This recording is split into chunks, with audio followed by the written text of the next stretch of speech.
vecinos riograndenses. Yo, Alberto Santos de Casa Pavo Sur, nos va a acompañar hablando sobre la revolución del 23, centenario de la revolución del 23 y la implicancia de las dos fronteras de la doble chapa en la misma. ¿No? Esperamos.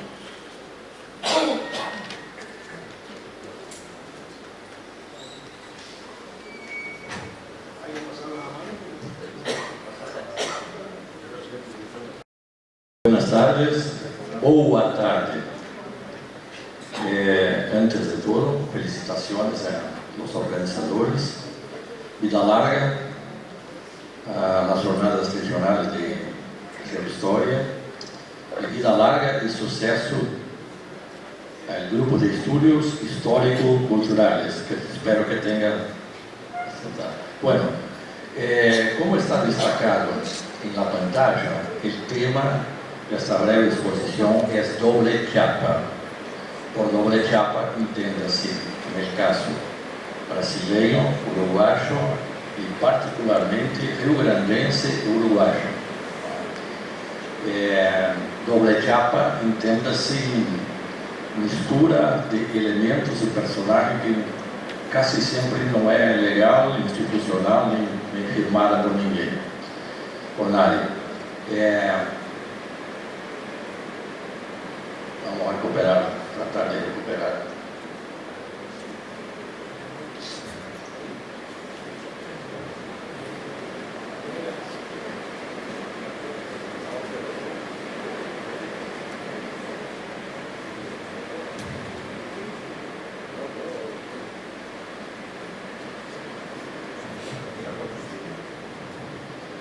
El titular trata de sintetizar, né? São breves mesmo, notas sobre a última revolução doble chapa.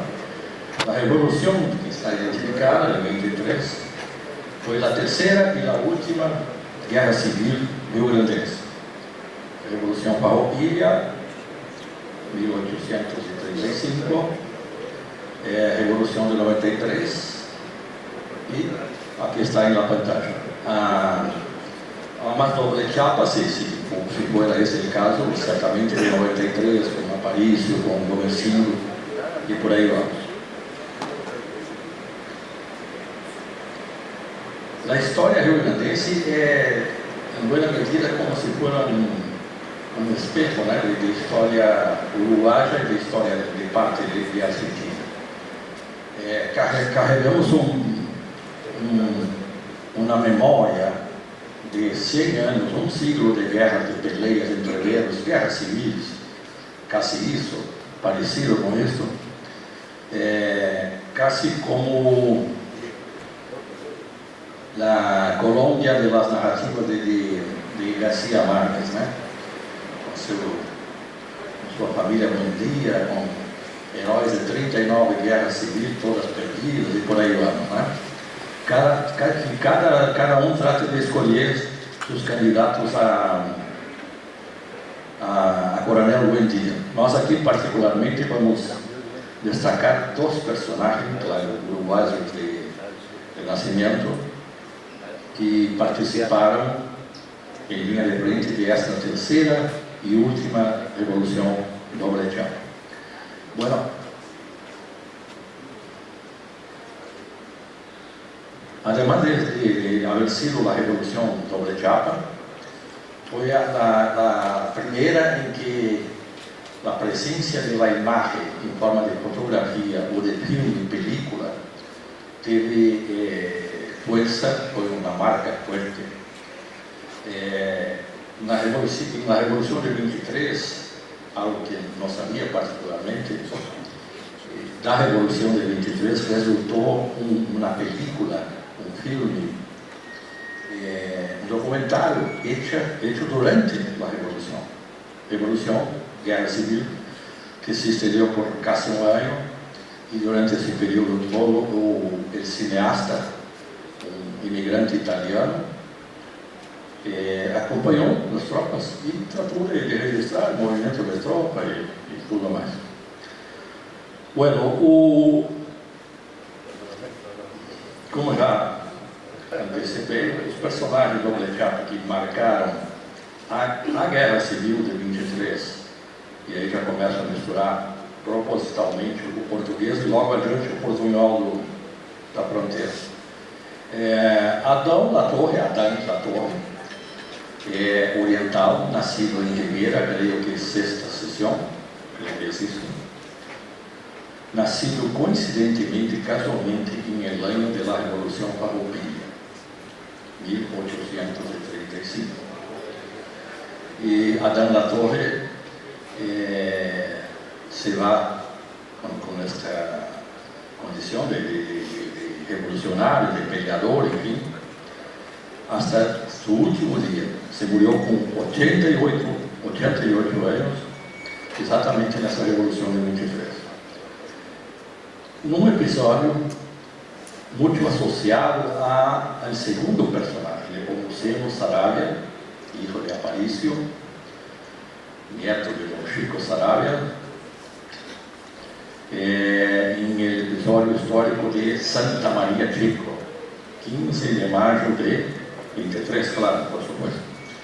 E o curioso é que Adão da Torre e Nepomuceno, que teriam um histórico de pelear, de lutar do mesmo lado, em las hostes saravistas, por supuesto, estavam no combate de Santa Maria Chico em lados opostos.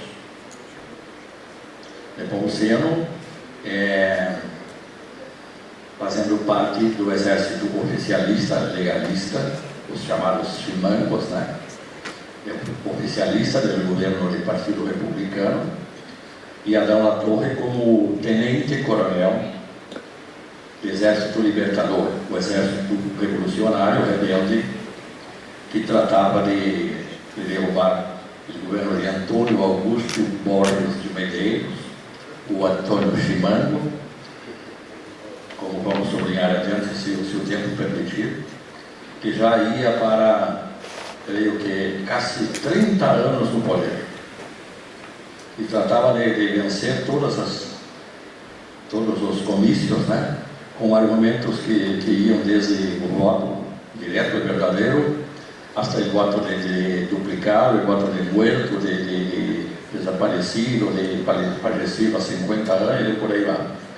Uma história que é muito conhecida em Uruguai por arredores, né? Esses dois personagens, Nepomuceno e Adão da Torre, deixaram marcas muito fortes no imaginário rio-grandense hasta hoje, e com mala fama para os dois, com mala fama, particularmente Adão da Torre, que a quem se atribui algo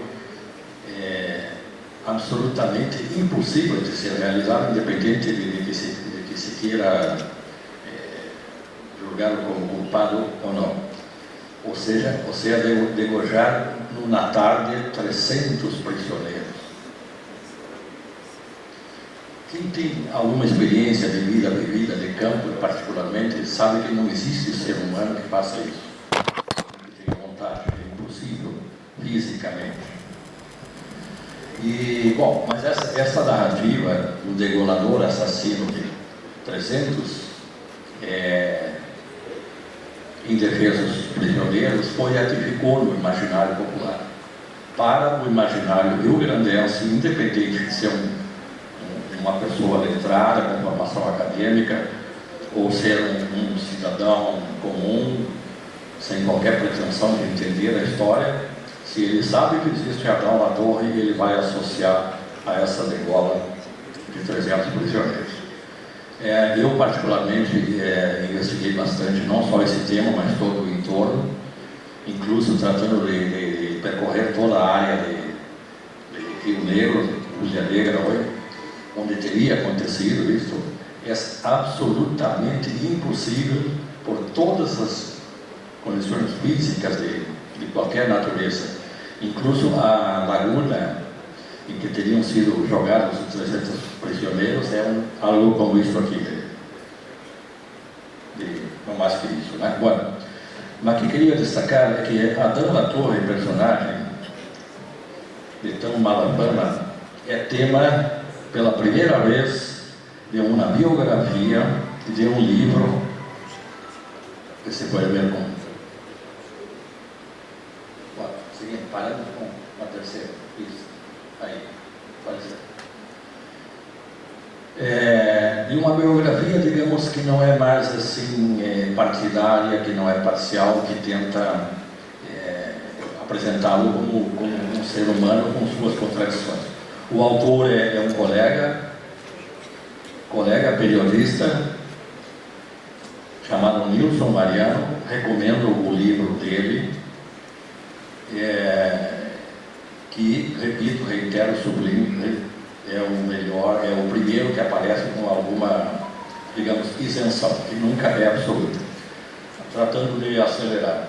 O segundo personagem, o Nepomuceno Saravia, também é tema de um livro que está praticamente concluído, de autoria do amigo Marcos Hernandes. Se era secreto não é mais, com quem tenho colaborado com muita alegria, muito orgulho sobre alguns aspectos dessa investigação.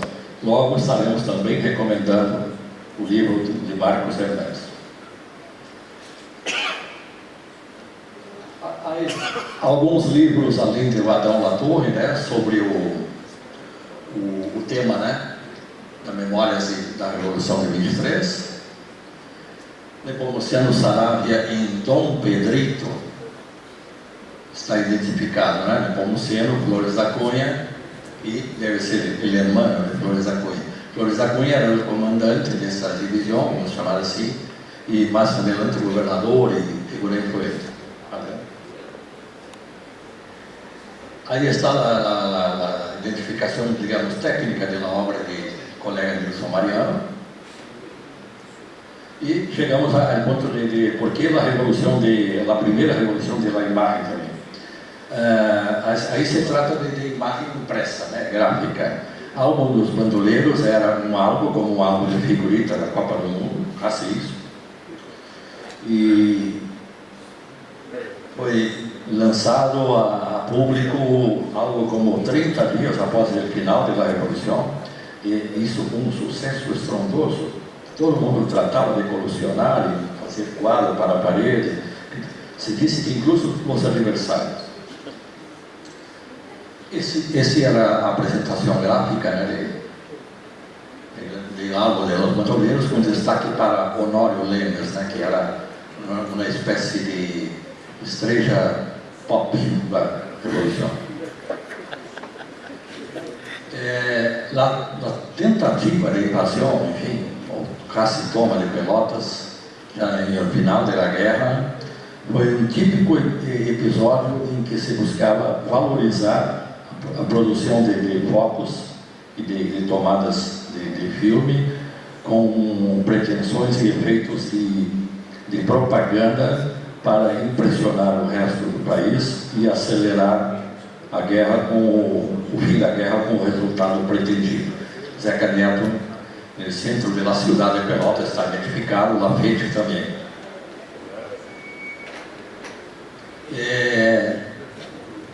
Esse está sem identificação, pero adelante. Aí. Com fecha e tudo mais. Não, fecha não. São mediador do governo federal, General Setembrino, com todo o comando rebelde do Exército Libertador, reunidos no local Salão do Hotel de Comércio, Bagé e La Peja. Aí está o Chimango mencionado, Chimango, para quem tem alguma vivência de campo, é o mais desprezível de los gaviões, É um gavião que não dignifica a nada que se aponte assim. E Antônio Chimango, dessa sátira em versos, o autor está identificado ali, essa sátira antecipou em 8 anos na Guerra Civil e foi determinante. Esta é a primeira vez, pelo menos na história brasileira, claro, em que a literatura, uma narrativa literária antecipa um fato histórico como uma guerra e determina o nome com que vai ser chamado um dos lados. Os chimangos são chimangos exclusivamente por causa desse livro destacado aí. Adelante.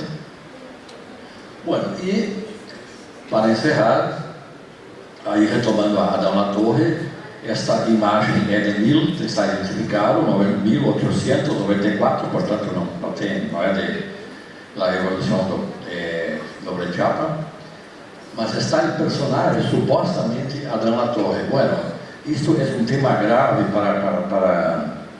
para quem trabalha com história acadêmica, que não é o caso, porque esta foto não é Adão La Torre, não é em Rio Grande do Sul, não é uma legua de prisioneiro oficialista, e está em el acervo da coleção da Biblioteca Nacional de Brasil há algo como 100 anos, devidamente identificado. Estão, o número, se pode ver, é número 5.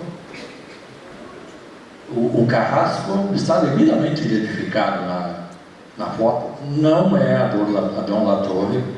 Por incrível que pareça, concluir, por incrível que pareça, se trata de uma execução oficial no Paraná por tropas legalistas do governo, e o degolado é um soldado de Gomercindo, que é algo que particularmente me surpreendeu, porque execução por degola é algo meio...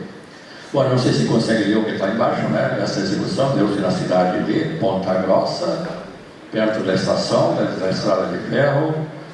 Aí aparece e a assinatura é do fotógrafo, do autor da foto que estava lá no dia.